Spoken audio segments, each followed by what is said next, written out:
Gentleman from New York wish to seek recognition. Mr. Chairman, I claim the time in opposition.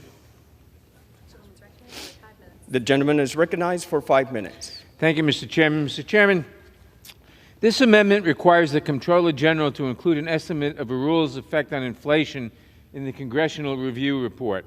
I oppose this amendment because it requires an estimate of a rule's effect on inflation, which would require the Comptroller General to speculate, based on limited evidence, how rules that likely have little to do with the economy would affect inflation.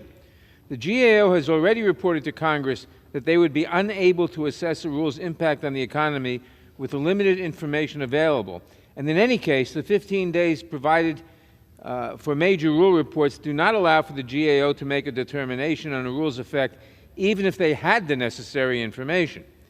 Adding more requirements for various officials to estimate a rule's effect on the economy when they lack the necessary time and information to provide a concrete answer will not heighten the efficacy of this bill, but will rather create more unnecessary estimates for Congress to weigh in their review of agency rules. In addition, the Nonpartisan Congressional Research Service has previously noted that estimating the total cost of regulations is inherently difficult and that such estimates of the cost of regulation should be viewed with a great deal of caution.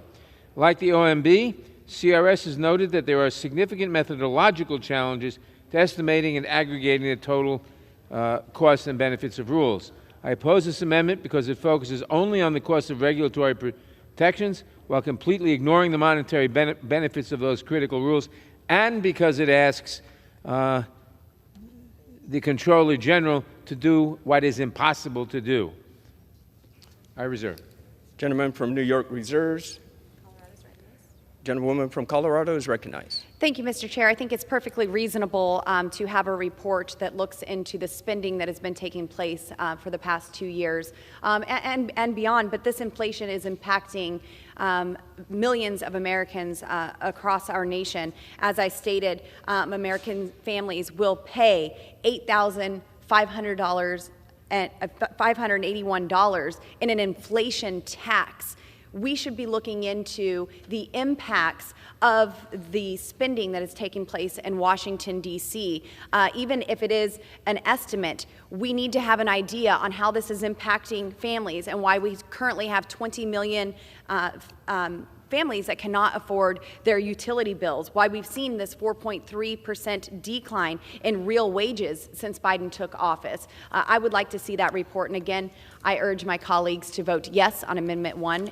And Mr. Chair, I yield. The gentlewoman yields. Gentleman from New York. Mr. Chairman, it's very nice to say that we should examine the inflation that has occurred and the spending that has occurred, but that's not what the amendment calls for. The amendment requires the Comptroller General to include an estimate of a rule's effect, a rule that presumably hasn't yet been issued, on inflation in the Congressional Review Report. Now, I stated before why it's impossible to do that, why the CRS and the OMB say that there are significant methodological challenges to estimating and aggregating the total cost and benefits of rules.